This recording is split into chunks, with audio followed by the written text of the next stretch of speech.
Hey everybody, welcome back. In this video, we are going to continue our uh, confidence interval for the difference between two population means example, where we are looking at one population of preschool children who took piano lessons, right? And they took some sort of spatial temporal reasoning assessment or test, right? And so that sample mean, the sample from the population of preschool children that did take piano lessons, their sample mean score, average score was 3.6, their standard deviation was 3.05, and their variance was 9.33.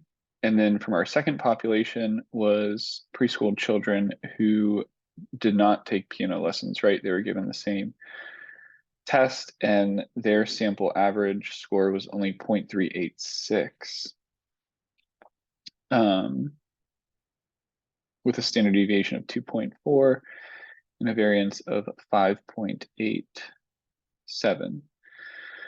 So in the last video, we used this formula to calculate our degrees of freedom.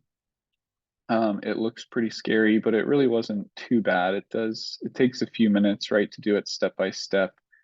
The key here is, your standard deviation or the sample variance, right? If you're just given the standard deviation, you square it, and that gives you your sample variance, which is what S of x1 squared is, right? You divide that by n1. You can see the same term is down here as well. And likewise, this term is also down here, right? So these two calculations are at least reused in one other place, right, in the formula. So it's not as bad as it looks, right? It's still a bit, but if you missed that video, go back and watch it where we use that formula, calculated the degrees of freedom with that formula. So now that we have calculated the degrees of freedom, why don't we go ahead and find the t value that we need to use. We're asked to calculate a 95% confidence interval, right? So this implies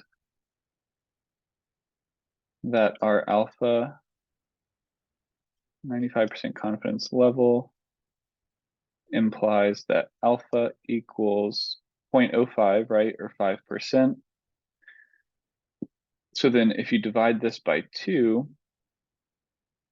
then that equals, all right, alpha divided by 2, right? So we know alpha is the 0.05. We're still dividing by 2. So we want 0.025 area under the curve to the left. We could use our t-table to find this, right? As we've seen with our t-table, though, the degrees of freedom column is pretty accurate at first, right? But then it might go to like 30, but then it just jumps, right, to 40, and then 50. It might jump from 40 to 60. I don't know if there's actually a 50 on there, right? And then I think it just jumps straight up to 100. But the point is, we can't find 62 exactly on our t-table, right? So you could use your t-table probably with the degrees of freedom equal to 60. But let's use our calculator to find this a little more exactly. And it's going to be very similar to how we have used our z-tables, right, to do this. So when we know the area under the curve that we want, but we're looking for the t-value specifically, or just any value specifically, right, we use the inverse functions. If it was a normal distribution, we'd use inverse norm, but since we're looking for a t-value, we'll go down to option 4 and select NT. And so we want 0.025 area under the curve. That's to the left, right? So just remember with our 95% confidence interval, for 95% confidence interval, right, we want 90.95 area in between two T cutoff values. So this one will be negative, this one will be positive. And if 0.95 area is in between these two values, that means that there's 0.025 in each of the tails.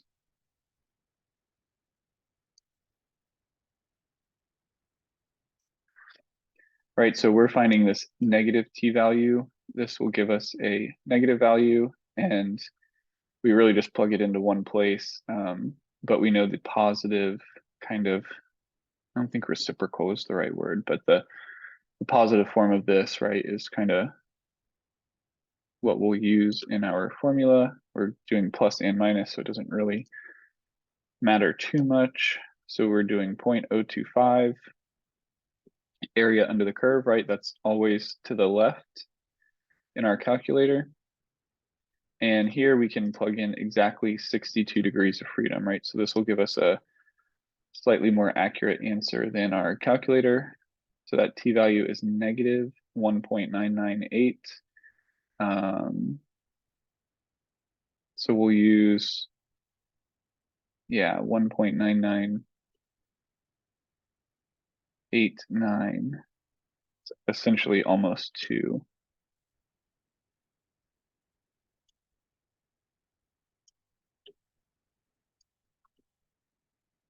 Okay, so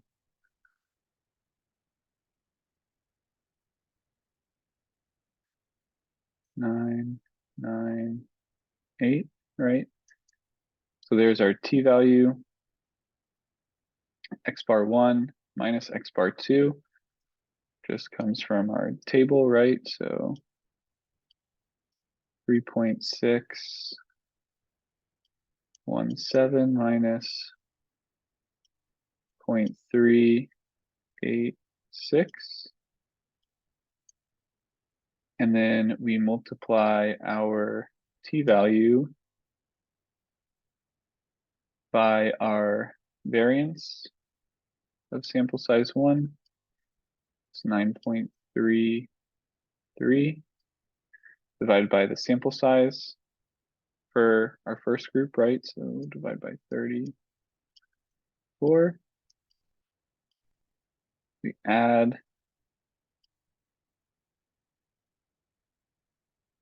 the variance from sample 2.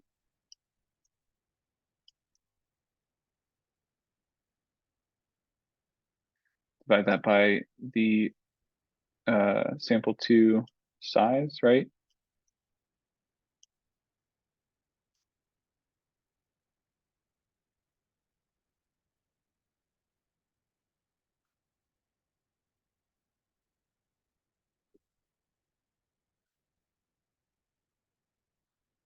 Okay, so let's do the division here and here.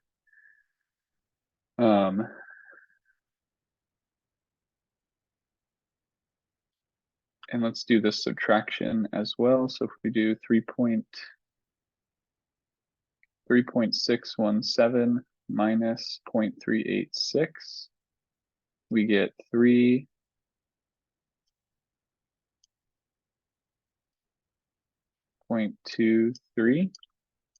plus or minus our T value of 1.998, and then don't forget that square root.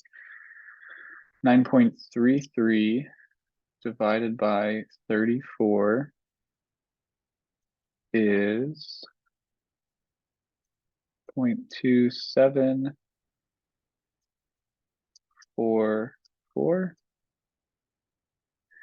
think we've actually done this before, right? When we calculated the degrees of freedom in our last video. So if you recall that, we've already done this. You can just use those same values that we got. 5.87 divided by 44 is 0.1. Sorry, mouse disappeared. 0.1334. So if we add these two things together, I get 0.4078. We still have to take the square root, multiply by 1.998.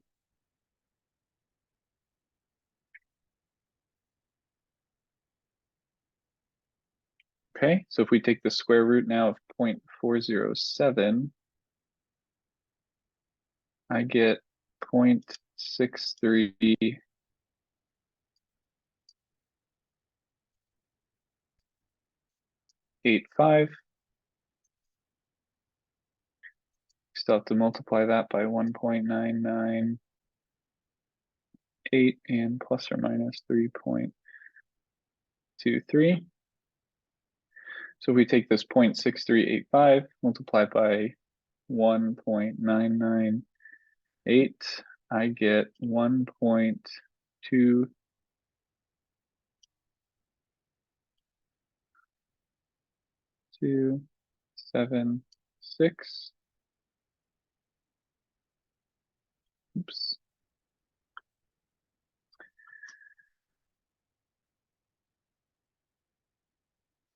Okay, and we still have to add, subtract. So if we take 1.276 and add 3.23, then I get 4.5059.